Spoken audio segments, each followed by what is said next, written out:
Today, we are cracking open a book that, be honest, you probably think you already know. Oh, for sure.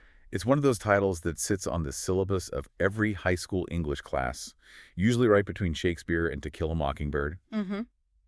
You might have these vague memories of a movie adaptation with a lot of fog, some creepy graveyards, and very serious British actors looking miserable in top hats. It's the quintessential eat your vegetables book for a lot of people. Yeah. You know, you read it because you have to, not necessarily because you want to. Exactly. We're talking about Great Expectations by Charles Dickens.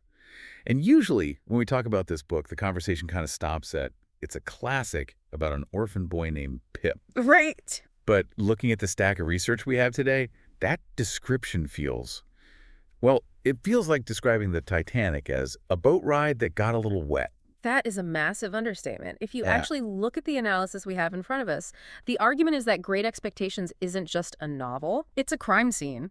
Or, maybe more accurately, is a 500-page confession. A confession. Oh. That implies guilt. That implies a crime. That sounds a lot darker than the rags to riches story I remember from school. Oh, it is ominous, and that's the angle we really need to take today. Yeah. The source material argues that Charles Dickens, who was, arguably the biggest celebrity in the world at the time. Bigger than a celebrity, almost. Oh, absolutely. Yeah. He used this book to perform what the source calls a psychological autopsy on his own secret trauma. Wow. You have to picture the level of fame we're talking about here. This isn't just a well-known author. This is Beatles-level mania. People were literally ripping the doors off theaters to hear him read. So he's the Victorian equivalent of a rock star. No question. He is. But while he's standing there in the spotlight, getting all this adulation, he is internally just vibrating with panic. He was hiding a secret so toxic he feared that if it ever came out, it would drag him to the gallows of social ruin. Okay, let's unpack this immediately. Yeah. Because usually when I think of Dickens, I think of Christmas carols, cozy fires, maybe a roasted goose. Sure, the wholesome version. The wholesome version, the guy who basically invented the sentimental idea of a modern family. But you're saying this specific book, Great Expectations, is actually the sound of a man screaming through a megaphone of fiction. That is exactly the metaphor the research uses. He's screaming to drown out the whispers of his own memory. Wow. The sources really frame this deep dive around a central mission, to explore how Dickens used this narrative to investigate the darkest corners of his own psyche. I mean, it's about a man terrified, petrified, that the world would finally see the filth beneath his polished celebrity surface. I love that image, or, well, it's a terrifying image, isn't it? The idea that this literary giant was just walking around terrified of being found out. Mm-hmm. It actually makes me think about why we're even talking about this book in 2026. Because that feeling, that terror of being exposed as a fraud, that feels incredibly modern. It's surprisingly modern.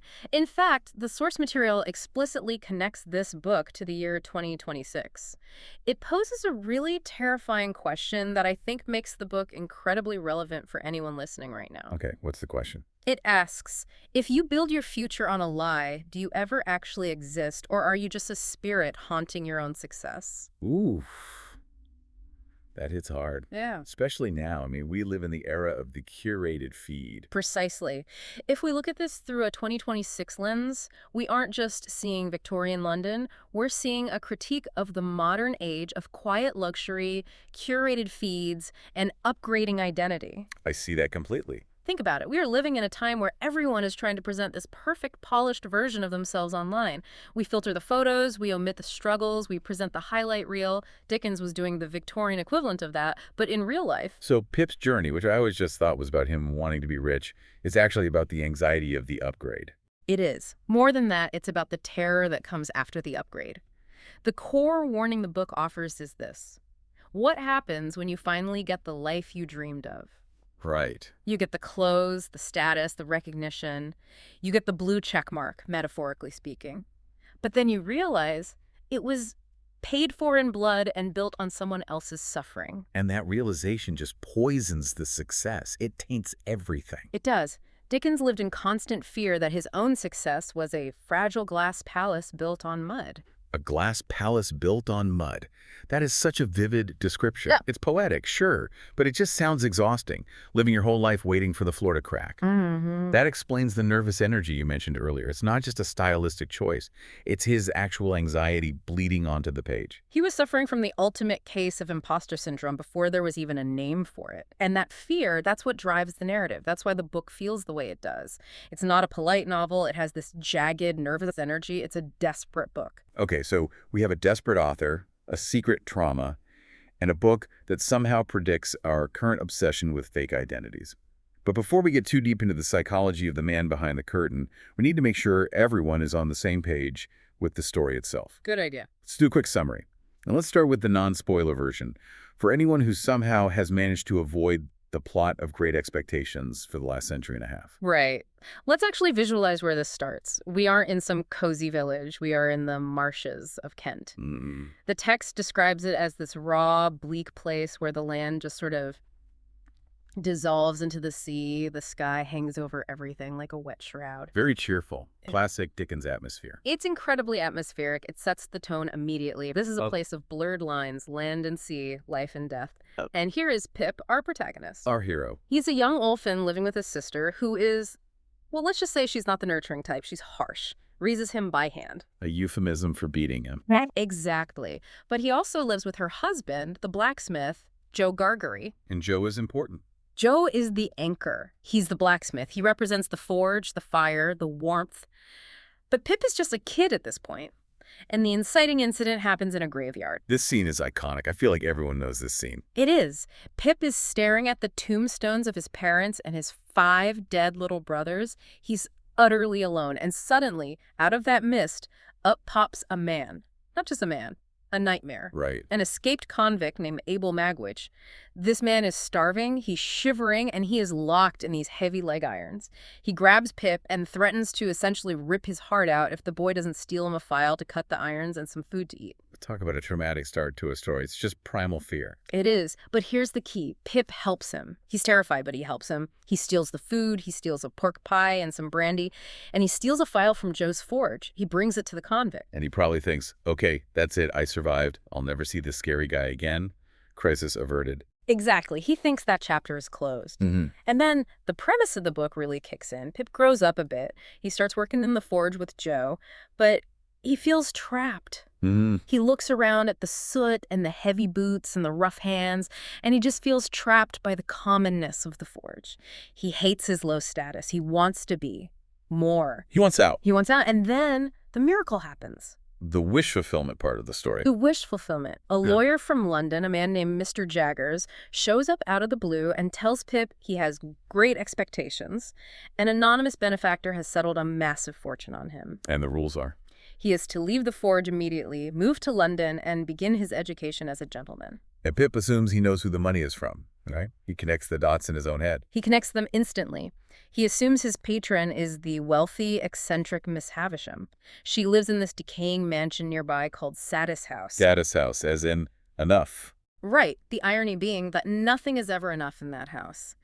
Pip had been sent there as a child to play, so he assumes she's grooming him to marry her beautiful icy ward, Estella. So he thinks, I'm the chosen one. He's built this entire narrative in his head. He thinks he's in a fairy tale. The rich recluse has picked him, the poor boy, and is lifting him up into high society. Okay, that's the setup. That's what most people remember. But now we are going to move into the spoiler section. And honestly, if you haven't read the book, knowing the twists actually helps you understand the deeper meaning we're discussing. I agree. This isn't a murder mystery where the surprise is the only point. The surprise is the point of the philosophy. So hit us with the twists. Here's where it gets really interesting. The twist that shatters Pip's world, and it really does shatter it, is the revelation of the benefactor. It wasn't the rich lady in the mansion. The fairy tale wasn't real. No. One stormy night, late in the book, there are footsteps coming up the stairs to Pip's fancy London apartment. The door opens, and there he is. Not Miss Havisham, not her lawyer, but Magwitch, the convict from the graveyard. The nightmare returns. The nightmare returns, but with a smile on his face. He's proud. Magwitch was shipped off to Australia, a penal colony, worked his fingers to the bone, made a massive fortune in sheep farming. And he did it all for Pip.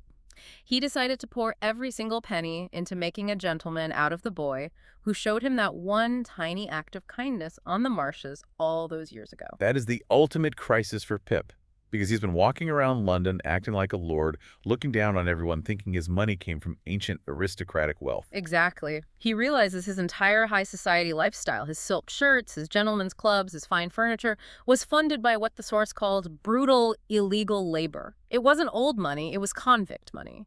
He realizes his expectations are contaminated. The source of his wealth is a source of shame. Contaminated is the perfect word. He is horrified. He is physically repulsed by Magwitch, by his manners, by his very presence. But this leads to the climax of the book. Pip has to make a choice. A moral choice. A huge one. Does he reject the convict to save his social status?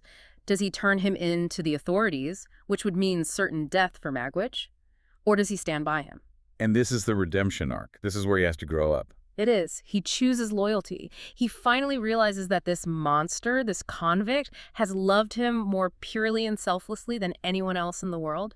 He tries to save Magwitch. He schemes to smuggle him out of the country. But it's tragedy, right? It doesn't go smoothly. This isn't a Hollywood ending. No, the escape fails. Magwitch is captured, badly injured, and dies in prison. Pip loses the fortune, it's seized by the state, he loses his social standing, he gets sick, he ends up with nothing. But the source argues he gains something more important. He recovers his humanity. He realizes happiness isn't an estate you inherit. It's not something that gets dropped in your lap by a lawyer from London. It's a home you build with your own hands. Right. It's a home you build. It's about character, not cash. So that's the story on the surface. It's a powerful arc. But we promised a deep dive into the man behind the book. You mentioned earlier that this was a confession. So let's pivot to the author. What was the toxic secret that Charles Dickens was hiding? To understand the secret, we have to go back in time. We have to go back to 1824.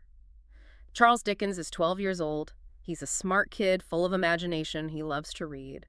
But then his world completely collapses. What happens? His father, John Dickens, was a man with what the notes call grand tastes and a microscopic bank account. I think we all know someone like that. He spent money he didn't have, constantly trying to live a life he couldn't afford. Eventually, the creditors came calling. The whole family, his mother, his father, his younger siblings, was thrown into Marshalsea debtors' prison. The whole family in prison. The whole family. But Charles didn't go to prison. He was left out.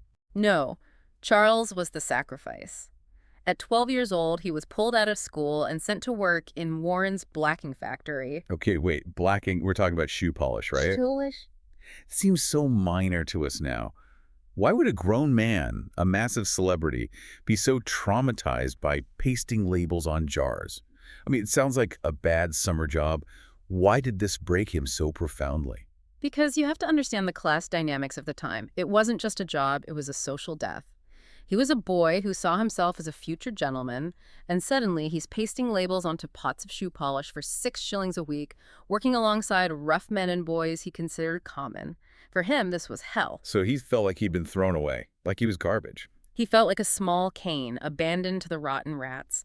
The notes describe the factory vividly. It was a crumbling riverside warehouse. It was infested with rats, and it smelled of the blacking. That pungent chemical stench became the smell of his despair. He wasn't just working in filth, he felt he was filth. And this wasn't something he ever laughed about later in life when he was famous. He didn't tell it as a started from the bottom story. Never. He kept it a dead secret. He didn't even tell his wife or his own children for years and years. That factory experience rewired his sense of self. It created this lifelong, burning obsession with the concept of the gentleman.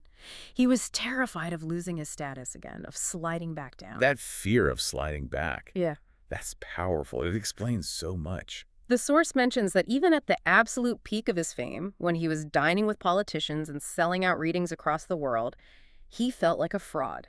He felt that at any moment, the floor would drop out and he'd be back in the factory. You mentioned he used to walk the streets at night. Yes. Insomnia plagued him his whole life. He would walk the streets of London for hours at night, sometimes walking 20 or 30 miles before dawn, haunted by the fear that someone would look past his fine clothes and see the blacking factory boy underneath.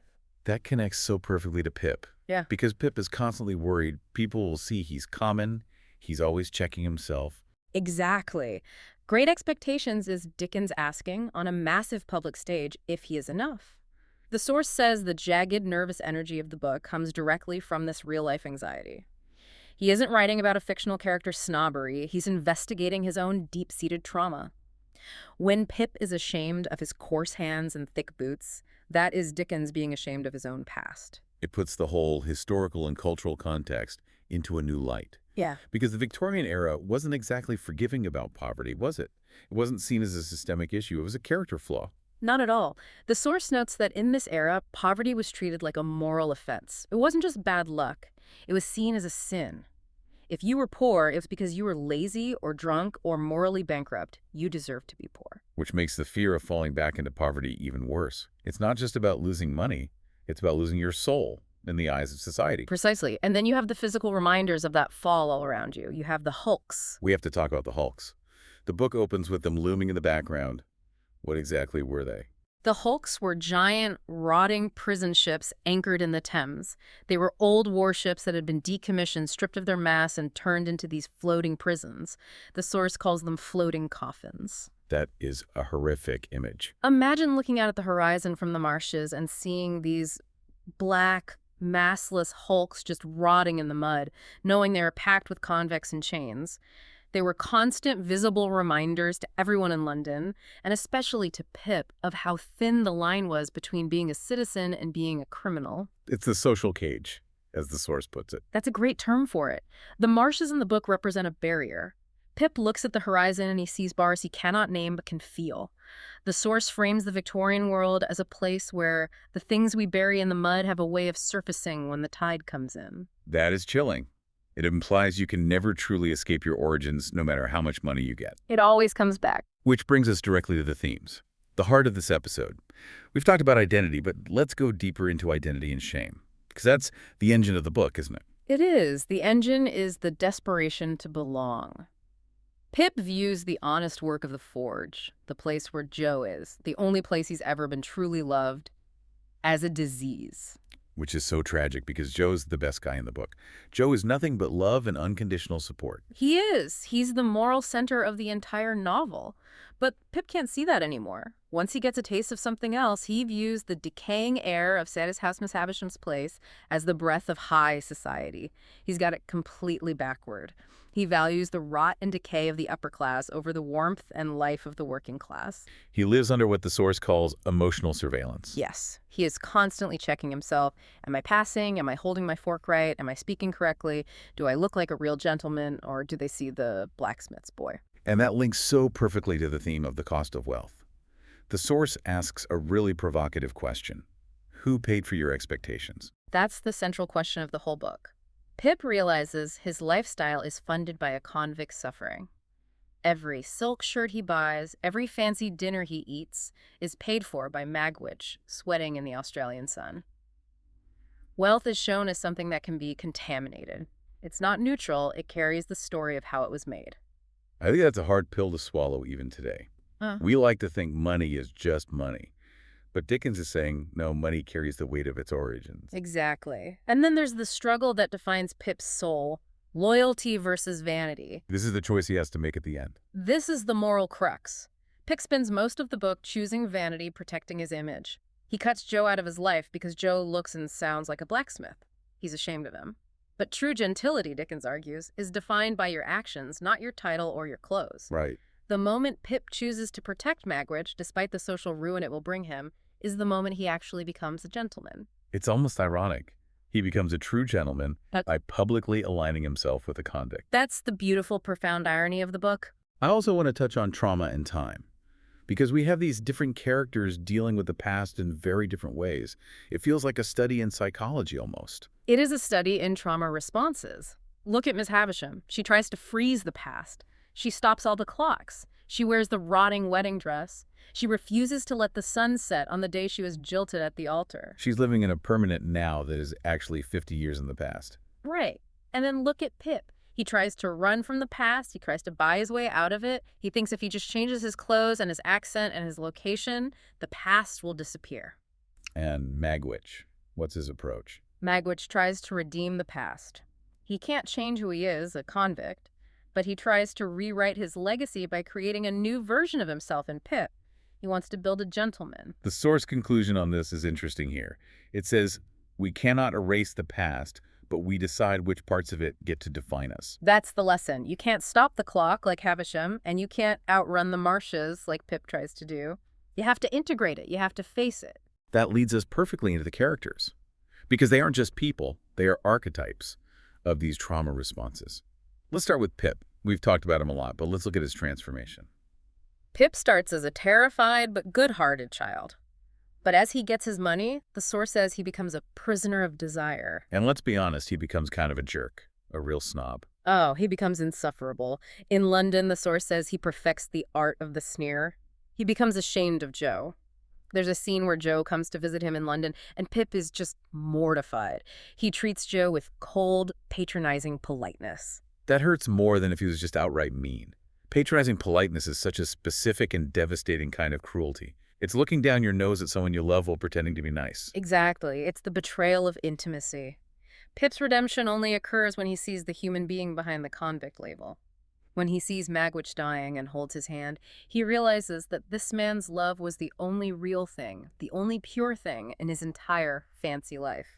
Let's talk about Abel Magwitch. He's introduced as an absolute monster. A monster in leg irons. He's dirty, he's violent, he eats like a starved dog, but he's revealed as the secret fairy godmother. Which is such a brilliant twist on the Cinderella trope. Usually the fairy godmother is this magical, beautiful, clean figure. Here, the fairy godmother is a hardened criminal. And his motivation is just heartbreaking. He says essentially, I'm good for nothing in this world, I'm a convict, but I can make a gentleman. He vowed to make a gentleman out of the boy who showed him one moment of kindness. He poured his entire life into Pip's future with no hope of ever getting thanks for it. He just wanted to know that he created something beautiful. And then there's Joe Gargery. We mentioned him as the anchor. Joe represents warmth, safety, and the glow of fire against the darkness. To the adult Pip, Joe becomes a symbol of the commonness he wants to escape. But ultimately, Joe represents the honest humanity Pip must return to. Joe is the only character who never changes. He is consistently beautifully good. Now, we got to talk about Miss Havisham. She is iconic. If you know one thing about this book, it's the lady in the wedding dress. The original ghost of heartbreak. The visual is just so powerful, sitting in a tattered wedding dress like a bridal corpse, surrounded by a moldy wedding cake and spiders and darkness. It's the stuff of nightmares. But psychologically, why does she stay like that? She's fascinating. She's a woman who decided that if love betrayed her, she would betray life itself. She stops time. She refuses to heal. She actively cultivates her own decay. And she uses Pip as a puppet in her private revenge play against all men. Right. She wants him to fall in love with Estella. So that Estella can break his heart. Exactly. She is vicariously breaking men's hearts through Estella, getting the revenge she never could. And Estella is the weapon. Estella is Pip's star. Her name literally means star. She's cold, distant, and beautiful, but she was raised for a monstrous mission to break hearts. She says herself that she has no heart. She plants the poisonous seeds of shame in Pip. She's the one who makes him notice his boots are thick, right? That's the turning point. Yes, she mocks his coarse hands and thick boots. Before that moment, Pip was happy being a blacksmith's boy.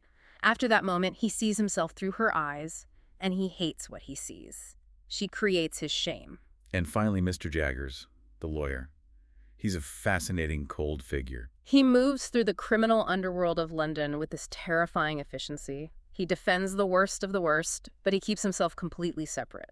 And his key trait is that he constantly washes his hands with scented soap. Like Pontius Pilate, the symbolic cleansing. Exactly. It's a ritual scrubbing. He deals with the filth of London crime all day, and in between every single client, he scrubs his hands. He's trying to wash off moral stains that, of course, never really go away. The symbolism in this book is just off the charts. We mentioned the leg iron. The first great symbol.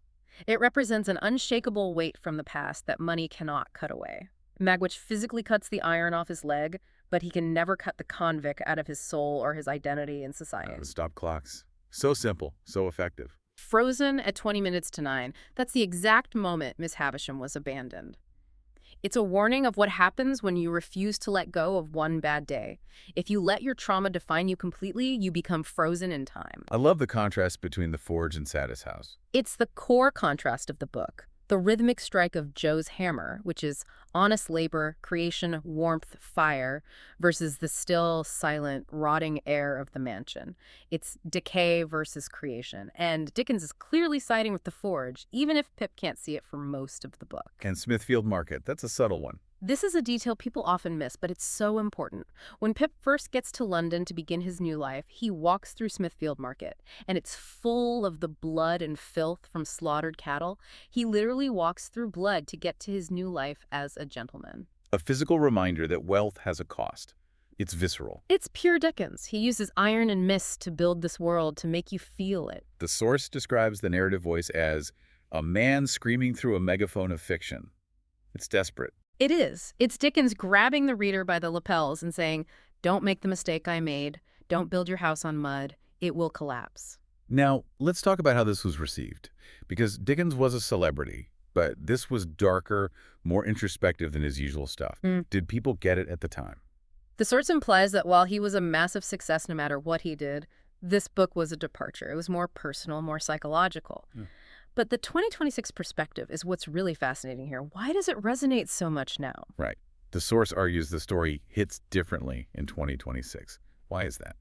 Because we are obsessed with status. We are obsessed with the reveal. We want the unboxing video, the house tour, the lifestyle flex.